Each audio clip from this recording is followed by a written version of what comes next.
Bali menghadapi tantangan serius menjaga alamnya. Pendekatan budaya harus diimbangi dengan keterjagaan lingkungan dan tata ruang. Bali jangan dibiarkan berkembang tanpa kendali yang berpotensi menimbulkan beban lingkungan yang akhirnya menggerogoti rasa nyaman hidup di Bali. Harapan itu disampaikan Direktur Politeknik Negeri Bali PNB Inyoman Abdi SE MEkom. Ia mengatakan di tengah syaratnya tantangan menjaga Bali, Bali harus memperkuat daya saing SDM-nya dan menjaga sanitasi lingkungan.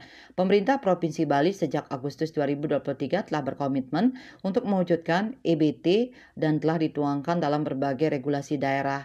Jebolan salah satu universitas di Australia ini mengatakan, komitmen Bali menuju emisi nol bersih akan memberikan nilai tambah bagi Bali sebagai destinasi dunia. Terlebih, Bali memiliki potensi energi terbarukan yang berlimpah dan dapat dioptimalkan untuk mendukung penyediaan energi bersih.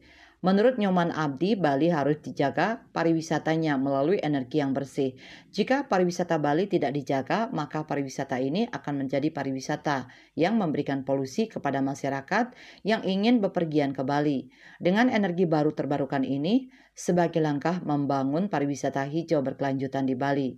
Untuk mendukung komitmen tersebut, PNB kini telah mengembangkan program studi Prodi D4 Energi Terbarukan. Prodi ini merupakan prodi andalan di PNB karena sangat kuat dengan program pemerintah Provinsi Bali, Nyangun Satketiloka Bali dan Menjaga Bali ini supaya pariwisata Bali bersih dengan memberikan penguatan terhadap kompetensi sumber daya manusia di Bali agar paham tentang energi baru terbarukan. Dikatakan Prodi mendapatkan bantuan dari pemerintah Swiss dan Kementerian SDM, termasuk Kementerian Pendidikan dan Kebudayaan. Ketut Winata, Bali Pos.